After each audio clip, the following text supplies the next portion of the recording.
Silver is involved in a great battle, fighting for independence from this mysterious thing that I'm going to tell you about as soon as I say, let's explore.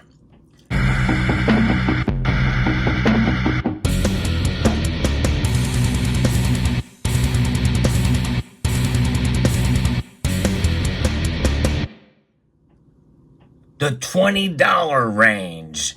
That's exactly what silver is fighting against. And we saw the same battle play out when silver was in the teens.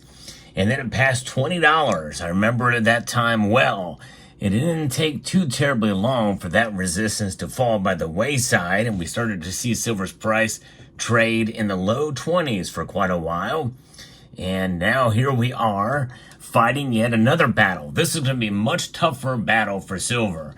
As of today, with the markets, they are very close to ending for the day. In the world markets here, we can see that they have closed in Europe and around the world.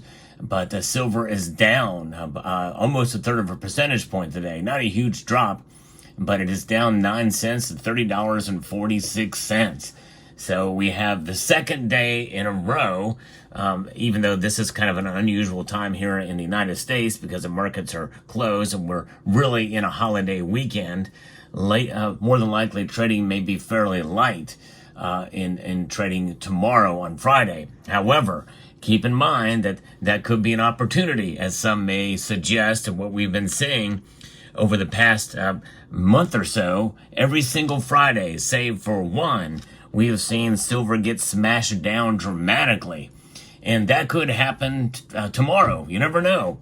It'll be a shot across the bow for silver hanging on to that $30 mark, but we're going to count this as day 2 on the books of silver above $30. The more and more days we see like this, the less and less likely we will see the high $20 range ever again, maybe even, especially considering what we've got working against the silver market and for it because of inflation. Inflation knows no boundaries. Everything is going to be hit by it, including silver. It is an industrial metal, after all. In fact, about 55% of silver is utilized for industry. And so it's going to be reacting to that. It does cost money to mine it, even as a byproduct of other metals. Those all-in sustaining costs are going up because of fuel and everything else that's involved with the supply-demand chain. And so that is what we're looking at here. With silver's price taking a slight bump today, or hit, rather, down, well, that means that we might move into the weekend with maybe the last week, who knows, or the last end of the week when silver is below $30. I've done a poll for the past 2 weeks as to whether or not we could see silver stay at $30.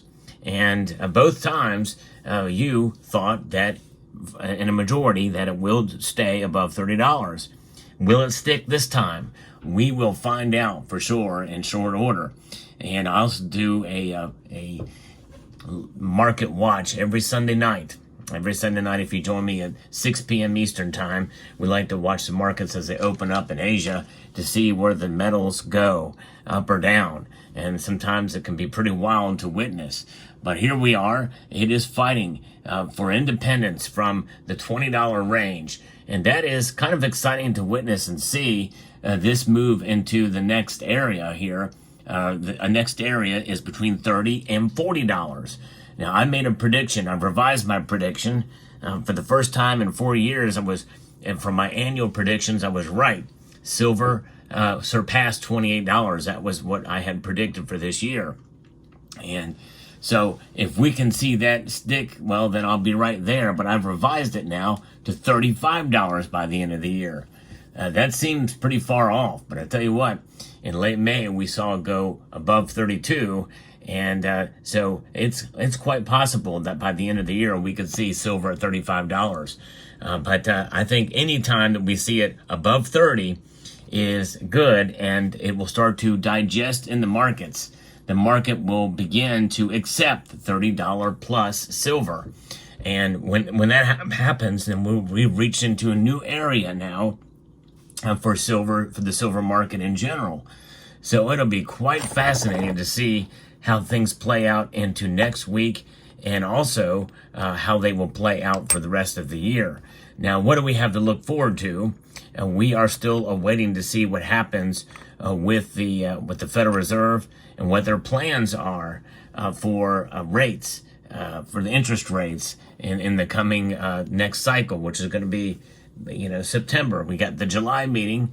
Most everybody feels that they're going to leave rates unchanged then, but September will be really key to see if they're going to lower rates. Now, I still feel fairly strongly that they are, and that's going to obviously be good for silver's price. Why do I think they're going to lower rates by at least a quarter point or by a quarter point in September? Well, because they want to be able to show that the economy is improving.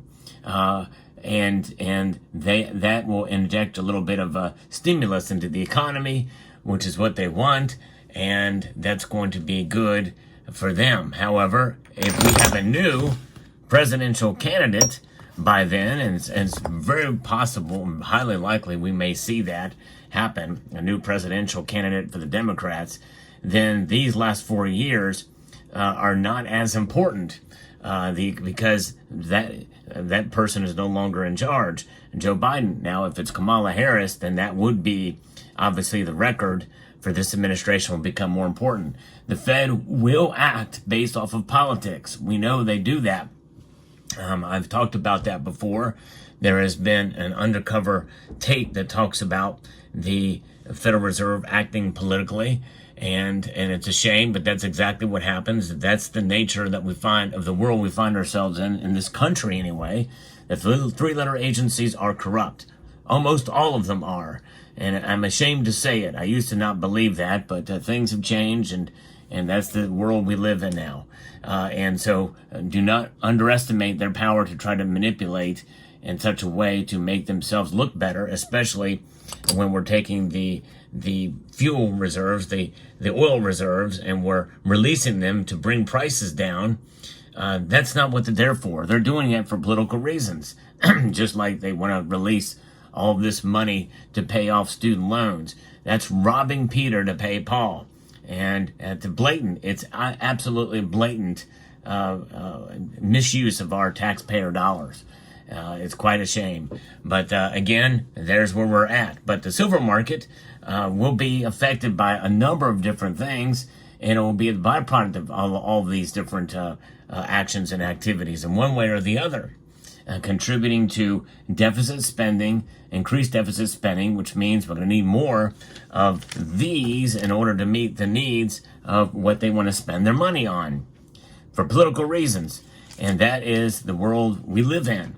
And so the M2 money supply is increasing again. You heard me talk about this in my previous video in the ongoing series called Silver and the Debt Clock. And now the numbers are ticking up again. It was $0 for quite a number of years since they began supposed tightening. Of course, some people actually believe that there never was true tightening of the monetary supply, which is one of the reasons why inflation has been so sticky. They're working against their own self-interest in a way, the Federal Reserve is, and silver is certainly benefiting from it, I think, in part as to why these prices are climbing for silver now, up almost about 30% for the year so far. That's good news. If you've been holding on to silver, if you're a continual buyer of silver, well, that's going to hurt your dollar cost average. There's no question about that. It's still worth having silver in your stack, I believe. And I feel pretty good that in spite of other little things, the nuance of the silver market, we're going to see it be volatile. No question about it. But every day that it stays above $30, even if it stays within the range, right at 30 and above, a little bit above, it may be boring for a long time, but that's a solidification of the new reality. And likely we're going to see resistance there at that $30. We're seeing it. We're enjoying it now for the second day in a row. How long will it last? We'll find out. But silver is fighting, It's fighting hard, that's for sure, and that's the natural market. So there you have it. A little bit of an Independence Day market watch here. And by the way, speaking of Independence Day, I hope you are enjoying it as much as you can, considering my last video. I hope you will check out the last video because it's an important message about Independence Day and the precious metals complex. And but nonetheless, check that video out and let me know what you think of this video as well. And I want to extend a multitude of gratitude to each and every one of you for taking the time to watch this video. And I want to encourage you to please rate, share, comment, and subscribe.